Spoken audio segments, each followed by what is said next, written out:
Hi everyone, this is Vivian. Welcome back to my channel. Today we're going to talk about how to start lettering and how to add embellishment to your hand letter. So lettering is really just a drawing of letters. So pretty much you can draw anything, you can draw any type of letter, do any style you want, they can all be called lettering. It's very broad in general terms. And today we're going to focusing on sans-serif typefaces. If you're not familiar with typography terminology, sans-serif is pretty much these type of lettering. Sans means without. So serifs are these little feet and brackets at the end of stroke on traditional or these serif typefaces. So this is serif, and sans-serif just means without these serif, so without the feet and the bracket.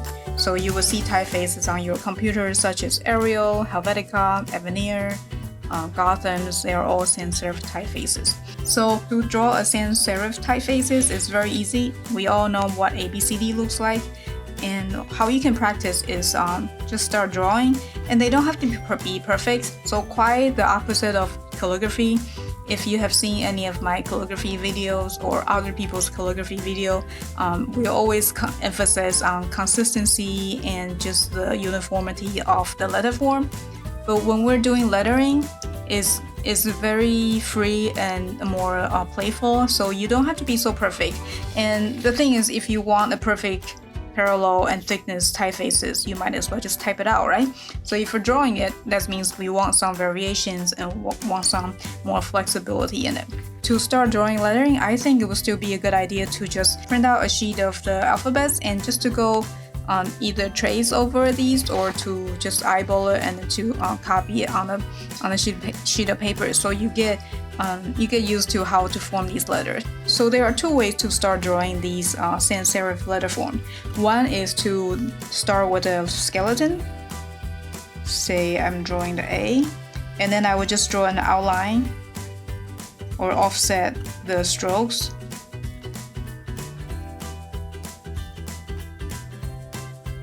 And then so later on, when I use a marker to go over these outlines, I can then erase the pencil line. Oops. And the other way is to just starting by drawing really thick strokes, as if you're using a really fat marker, and then construct your letter form with these big fat strokes. And then just finishing up, making sure things are closed up properly. And then go over the outline with your marker.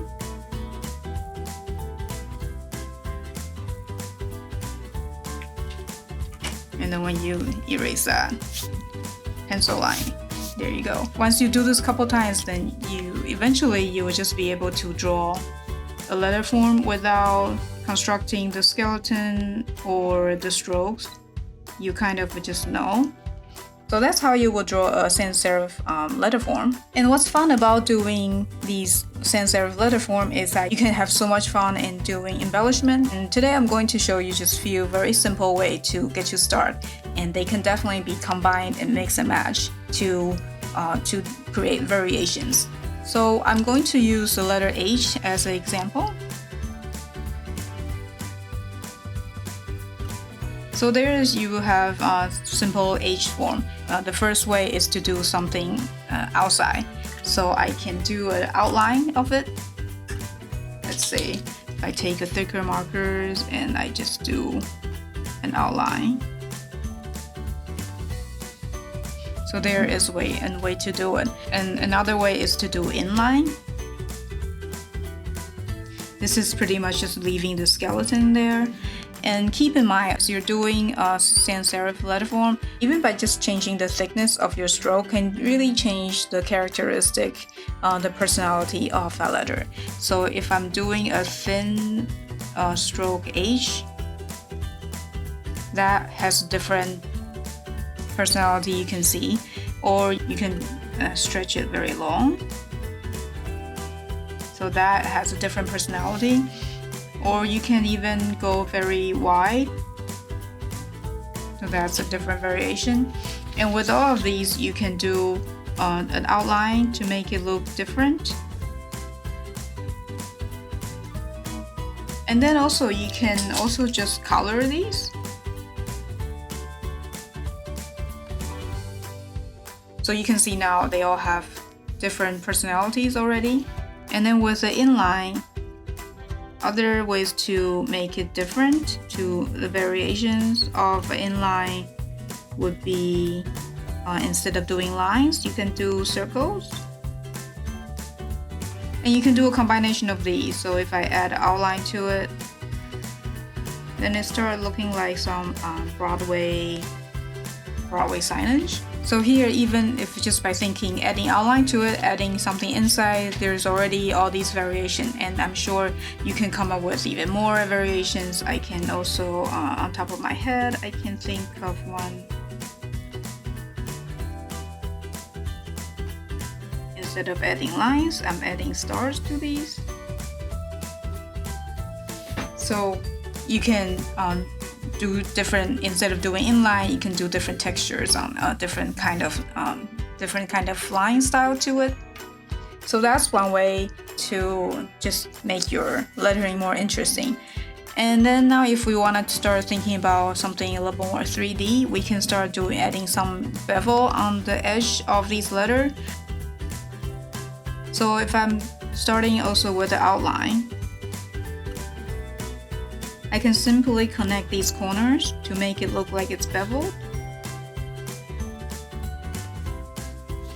Now we're starting to adding a little three-dimensionality to it, and you can definitely do the same with thinner letters.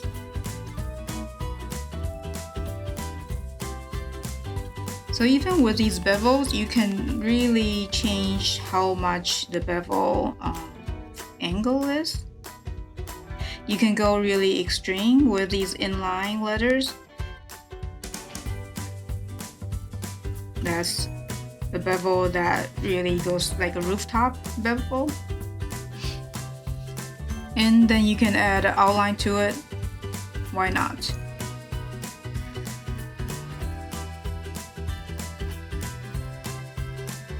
Or I can do another medium weight of H.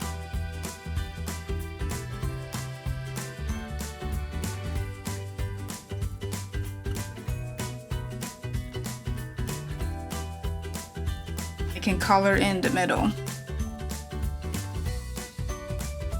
And now we're going to use different ways to make your lettering more three-dimensional. So this is a very simple trick I'm going to show you. Once you've drawn the letter, turn your paper, say 30 degrees, and draw little dashes, little, feet on this corner that's outside of the letter. So this is all inside the letter. Outside the letter, if you have a corner that you draw a little feet that's outside of the letter. And then once you've done that, turn the paper back straight and then connect these lines.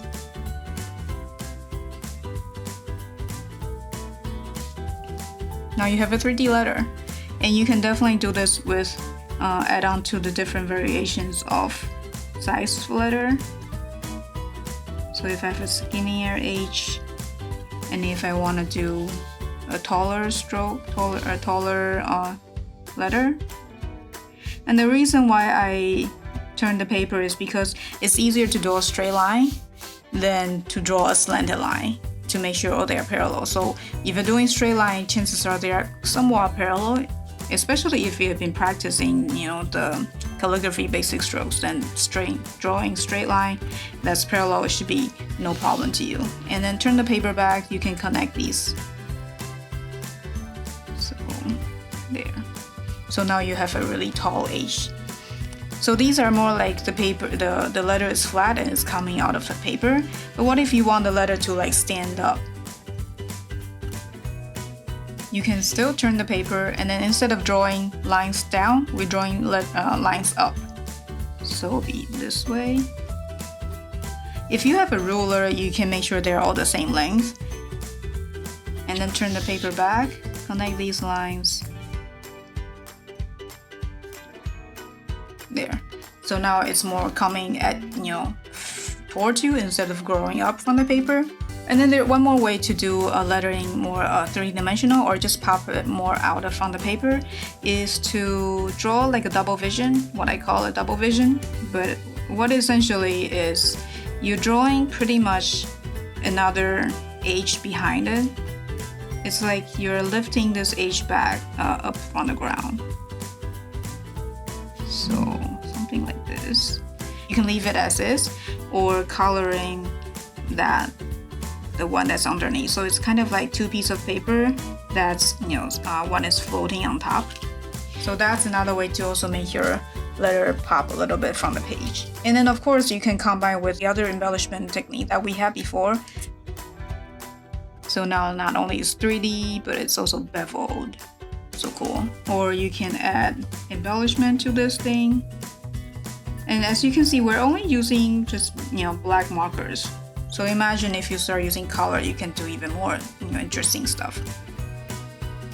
So with this one, I can do, again, we can vary the size of the stroke. And then I do a triple vision. And then I color the last one. Now you have like this, layered of H. And obviously you can add like an inline of this.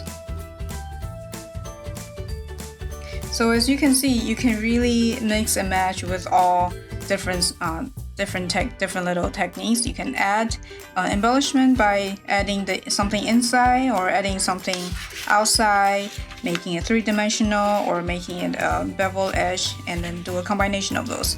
So I hope you find this interesting and give it a try. And let me know if these are helpful. I would love to hear from you.